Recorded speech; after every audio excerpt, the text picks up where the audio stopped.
Olá, o Jornal Panorama está começando sua fonte de informações do Legislativo Estadual. Veja nesta edição. Indicação parlamentar quer facilitar acesso de cadeirantes a exames como o preventivo e a mamografia.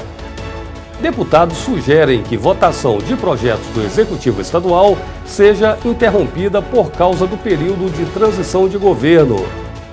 Parlamentar alerta sobre o uso de recursos da educação em outras áreas do orçamento.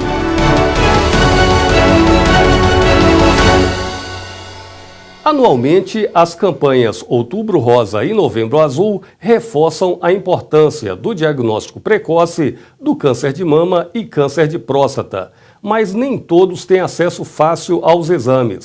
Pessoas com deficiência, por exemplo, encontram dificuldades. O deputado Dr. Hércules quer acabar com essas barreiras. Na audiência pública que fizemos aqui, foi feita uma cobrança de uma cadeirante que ela não tem condições de fazer mamografia porque ela é cadeirante. Então é preciso que a gente tenha o cuidado, ter acessibilidade para essas pessoas também. Além do preventivo de câncer de colo de útero.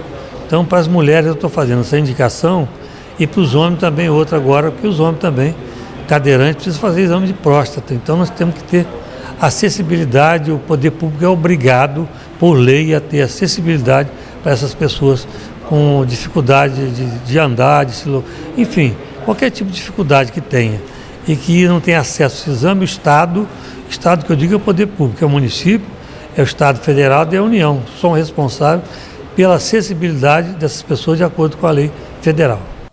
Em 1º de janeiro, o governador eleito Renato Casagrande assume o Palácio Anchieta. Nesses dias que antecedem a posse, a situação das contas públicas e a preocupação com as votações no período de transição de governo tem causado debate no plenário.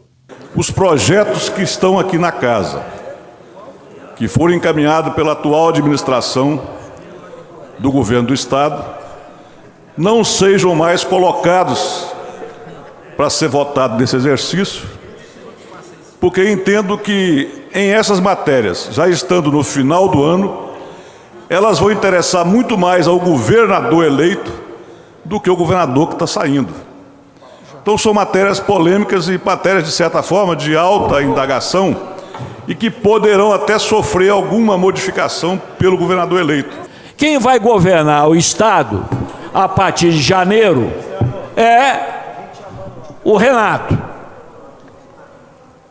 Cabe a ele ser ouvido, porque quem vai pagar a conta é o governador, que a partir de janeiro está administrando a jurisdição do Estado do Espírito Santo.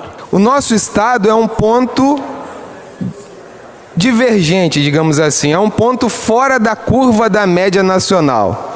Ganhou nota A, fruto do trabalho de uma equipe que ao longo de 4 anos soube cuidar da economia.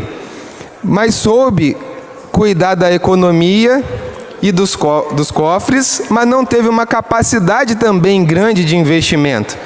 Isso gera ao longo desses 4 anos, 5 anos, nesse momento que nós estamos passando, essa baixa de investimento, onde é uma diminuição de geração de emprego e renda direta para os nossos moradores, para a população que vive no Estado do Espírito Santo.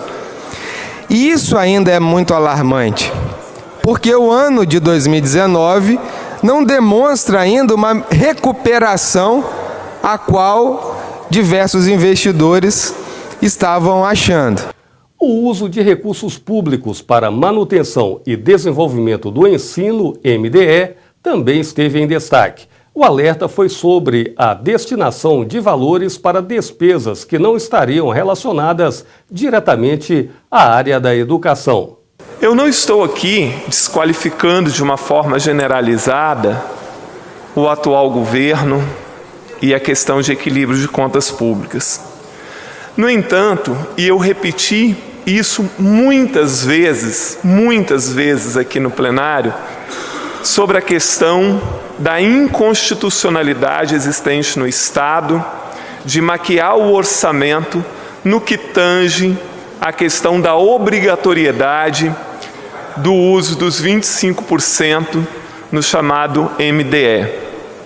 Não é uma coisa só desse governo, porque isso começou a ser feito já no governo Casagrande também, e continuou no governo Hartung. Se isso fosse legal, hoje a questão previdenciária é o calcanhar de Aquiles de todos os estados e da União. E se isso fosse legal, então todos os estados estariam fazendo isso, inclusive o próprio governo federal estaria jogando na conta dos 18% que ele tem que investir em educação, a aposentadoria de professores, por exemplo, das universidades federais. É óbvio que é uma questão ilegal.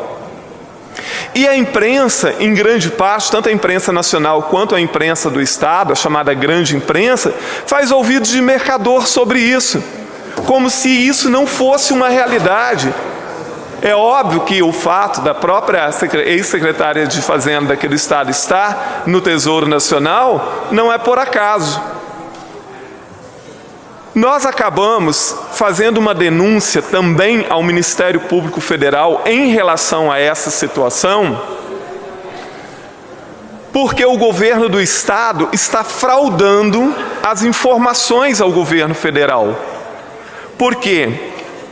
Nós denunciamos e virou um inquérito na Polícia Federal, porque o Ministério Público Federal enviou, nós estivemos inclusive na Polícia Federal para prestar esclarecimentos sobre isso, porque ela deve investigar, a pedido do Ministério Público Federal, a manobra que é considerada fraude realizada pelo governo do Estado para informar no Sistema de Informação sobre Orçamento Público em Educação, o CIOP, informações relacionadas às despesas em educação. E tudo isso é desconsiderado. Então é muito fácil para o Estado maquiar as contas sob as bênçãos do Tribunal de Contas, da própria Assembleia Legislativa, do Ministério Público Estadual, e nada disso ser considerado.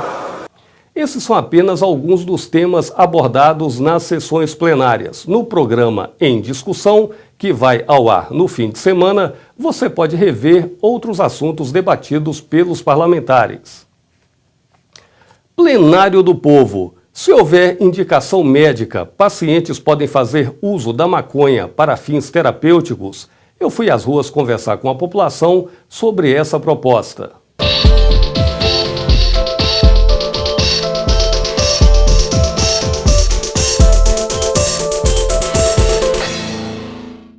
O plantio da maconha para uso pessoal terapêutico está a um passo de ser aprovado no Brasil. Tramita no Senado projeto que permite o plantio e uso da cannabis sativa, nome científico da maconha, em tratamentos médicos. A relatora da matéria na Comissão de Assistência Social, senadora Marta Suplicy, disse que a eficácia da maconha em alguns tratamentos médicos já está comprovada. Ela disse que a planta atua ativamente, por exemplo, na regulação de distúrbios cognitivos e na resposta ao estresse e à dor. E você, o que acha do uso da maconha para fins medicinais? O Plenário do Povo está nas ruas para saber a opinião das pessoas sobre esse assunto. Se for a favor da medicina, em termos de pacientes, pessoas que dependem, eu acredito que sim. Não sou contra, não. Eu acredito que para finalidades medicinais é cientificamente comprovado que existe um efeito positivo. Inclusive, estava vendo um documentário dia desses sobre uma menina com epilepsia que tinha vários problemas que não conseguia tratar com remédios tradicionais e os remédios que haviam eram muito inacessíveis. Eu acho que nesse sentido seria no mínimo hipócrita não querer aprovar isso, porque se é para beneficiar a população, não faz sentido se prender ao moralismo, sendo que é comprovado de que funciona para ajudar os outros. Eu já vi muita reportagem na televisão e tudo que é bom para a nossa saúde, né? A gente tem que dar apoio. Para medicinais eu sou a favor, porque é um controle, né? Agora para droga, não, né? Eu sou a favor se for para esse uso, né? Agora, quanto ao uso para outros fins, eu não tenho opinião formada, mas para uso medicinal sou a favor mesmo. Acredito que tem muitas pessoas que sofrem com doenças sérias aí e que talvez isso vem ajudar esses pacientes que passam por essa dificuldade. Para uso da medicina como remédio, eu acho sempre uma boa, entendeu? Porque vindo para somar, para mim é sempre bom.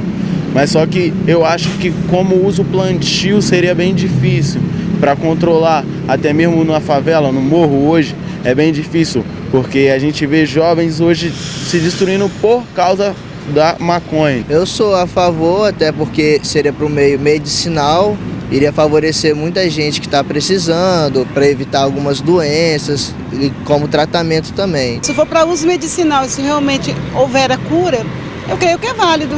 Para a medicina, eu creio que é prevalecido, com certeza com a autorização do médico. Por hoje é só, mas amanhã o Jornal Panorama volta com mais informações sobre o Parlamento Capixaba. Obrigado pela sua companhia. Continue com a nossa programação.